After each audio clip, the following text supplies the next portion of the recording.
ಈಗ ಒಂದು ಕ್ಲಿಪ್ನ ಪ್ಲೇ ಮಾಡ್ತೀನಿ, ಅದನ್ನ ನೋಡ್ಕೊಂಡು ಬನ್ನಿ ಈ ಕೂಡಲೇ. ನೀವು ಮಾಡಿಲ್ಲ ಅಲ್ವಾ? ನಾನು ಮಾಡಿಲ್ಲ. ಮಾಡಿಲ್ಲ, ಅವಳೇ ಮಾಡಿದ್ದಲ್ವಾ?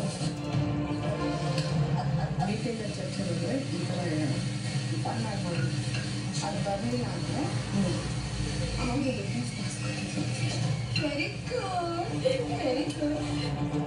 ಫುಲ್ ಶೇಪ್ ನಿಕ್ಕಲ್ ಮಾಡಿಬಿಟ್ರಲ್ಲ ಇಲ್ಲಿ.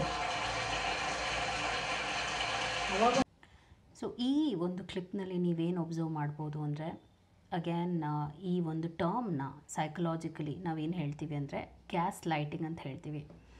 ಗ್ಯಾಸ್ ಲೈಟಿಂಗ್ ಅಂದರೆ ಏನು? ಇಲ್ಲಿ ಈ ರಕ್ಷಿತಾ ಅನ್ನೋರನ್ನ ಅಫ್ಕೋರ್ಸ್ ಟಾರ್ಗೆಟ್ ಮಾಡ್ತಾ ಇದ್ದಾರೆ. ನೀವು ಈ ಕ್ಲಿಪ್ಪಲ್ಲಿ ನೋಡಿರಬಹುದು. ಇದರಲ್ಲಿ ಏನಾಗ್ತಾ ಇದೆ ಅಂದರೆ, ಇವರಿಬ್ಬರು ಸೇರಿಕೊಂಡು ಅವ್ರು ಏನು ನೋಡಿದ್ದಾರೆ, ರಿಯಲ್ಲಾಗಿ ಏನು ನೋಡಿದ್ದಾರೆ, ನೀವು ಹೀಗೆ ಮಾಡಿದ್ರಿ ಅಂತ ಕನ್ಫ್ರಾಂಟ್ ಮಾಡಿದ್ಮೇಲೂ ನೀ ಸುಳ್ಳು ಹೇಳ್ತಿದ್ಯಾ, ಅದು ನಾವು ಮಾಡಿಲ್ಲ ಅಂತ ಅವರಿಬ್ಬರು ಸಪೋರ್ಟ್ ಅವ್ರಿಗೆ ಒಬ್ರಿಗೊಬ್ರು ಮಾಡ್ಕೊಳ್ತಾಯಿದ್ರು. ಗ್ಯಾಸ್ ಲೈಟಿಂಗ್ ಅಂದರೆ ರಿಯಾಲಿಟಿನ ಸುಳ್ಳು ಅಂತ ಪದೇ ಪದೇ ಹೇಳುವಂಥದ್ದು. ಅಂದರೆ ಒಂದು ಸುಳ್ಳನ್ನು ಒಂದು 100 ಸಲ ಅದು ಸತ್ಯ ಅಂದರೆ ಎಷ್ಟೋ ಜನ ನಂಬಿಡ್ತಾರೆ, ಓ ಇಷ್ಟು ಸಲ ಹೇಳ್ತಾ ಇದ್ದಾರೆ ಅದು ಸತ್ಯನೇ ಆಗಿರುತ್ತೆ ಅಂತ. ಸೊ ಅದೇ ಟೆಕ್ನಿಕ್ನ ಇವರಲ್ಲಿ ಬಳಸ್ತಾರೆ. ಯಾವಾಗ ಒಬ್ಬರಿಗೆ ಇದೇ ಸತ್ಯ ಅಂತ ಗೊತ್ತಿದೆ, ಕನ್ಫ್ರಾಂಟ್ ಮಾಡಿದ್ದಾರೆ, ನೋಡು ನೀ ಸುಳ್ಳು ಹೇಳ್ತಿದ್ಯಾ ಅಂತ ಹೇಳಿದ ಮೇಲೆ, ಅಲ್ಲಿ ಆ ಸೀನಲ್ಲಿ ನೋಡಿರ್ಬೋದು ಅವರಿಬ್ಬರು ಇಲ್ಲ ನಾವು ಈ ಕೆಲಸ ಮಾಡೇ ಇಲ್ಲ, ಇದು ತಪ್ಪು ಅಂತ ಅವ್ರನ್ನ ದೂಷಿಸೋದು ಬೈಯೋದೆಲ್ಲ ಮಾಡ್ತಾ ಹೋದರು.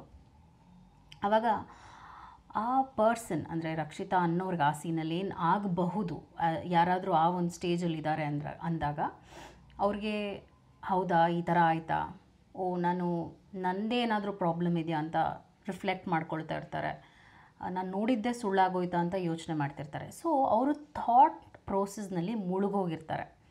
ಅವಾಗ ಏನಾಗುತ್ತೆ ಅಂದರೆ ಅವರ ಲೈಫ್ನಲ್ಲಿ ಏನೇನಕ್ಕೆ ಪ್ರಾಮುಖ್ಯತೆ ಕೊಡಬೇಕು, ಅವರ ಒಂದು ಪ್ರೆಸೆಂಟ್ನಲ್ಲಿ ಏನಕ್ಕೆ ಇಂಪಾರ್ಟೆನ್ಸ್ ಕೊಡಬೇಕಾಗತ್ತೆ ಅದನ್ನು ಅವರು ಲೂಸ್ ಆಫ್ ಕಂಟ್ರೋಲ್ ಆಗೋಗುತ್ತೆ. ಕಂಟ್ರೋಲೆಲ್ಲ ಹೊಟ್ಟೋಗುತ್ತೆ. ಹಾಗೂ ಅವ್ರು ಕಂಟ್ರೋಲ್ ಮಾಡೋಕ್ಕೆ ಹೋಗ್ತಾರೆ ಇವ್ರ ಮೈಂಡನ್ನು. ಹೀಗೆಲ್ಲ ನೀ ಸುಳ್ಳು ಹೇಳ್ತಿದ್ಯಾ ಈ ಥರ ಇಲ್ಲ ಅಂತ ಹೇಳ್ಕೊಂಡು. ಸೊ ಗ್ಯಾಸ್ ಲೈಟಿಂಗ್ ಅಂದರೆ ಏನು ಅಂದರೆ, ಯಾವಾಗ ಒಂದು ಸತ್ಯ ಗೊತ್ತಿದೆ ಅದನ್ನು ಪ್ರೂವ್ ಮಾಡೋದು ಸುಳ್ಳು, ಅದು ನಿನ್ನ ಭ್ರಮೆ ಅಂತ ಹೇಳುವಂಥದ್ದು. ಈ ಥರ ಕೇಸಸ್ ಎಷ್ಟೋ ನಾನು ನೋಡಿದ್ದೀನಿ ಕ್ಲೈಂಟ್ಸ್ನಲ್ಲಿ, ಕೇಸಸ್ನಲ್ಲಿ ಈ ಥರ ಸಿಚುವೇಶನ್ ನಾನು ಬಹಳಷ್ಟು ನೋಡಿದ್ದೀನಿ. ಅವ್ರು ಅಂದ್ಕೊಂಡಿರುವಂಥದ್ದನ್ನ ಪ್ರೂವ್ ಮಾಡುವಂಥದ್ದು ಆದಾಗ ಅದು ಸುಳ್ಳು ಅಂತ ಹೇಳುವಂಥದ್ದು, ರೆಡ್ ಹ್ಯಾಂಡೆಡಾಗಿ ಸಿಕ್ಕಾಕೊಂಡಾಗಲೂ ಕೂಡ ನಿಂದದು ಊಹೆ ಅಂತ ಹೇಳುವಂಥದ್ದು, ಇದೆಲ್ಲ ಮೈಂಡ್ ಗೇಮ್ಸ್ ಅಂತ ಹೇಳ್ತೀವಿ.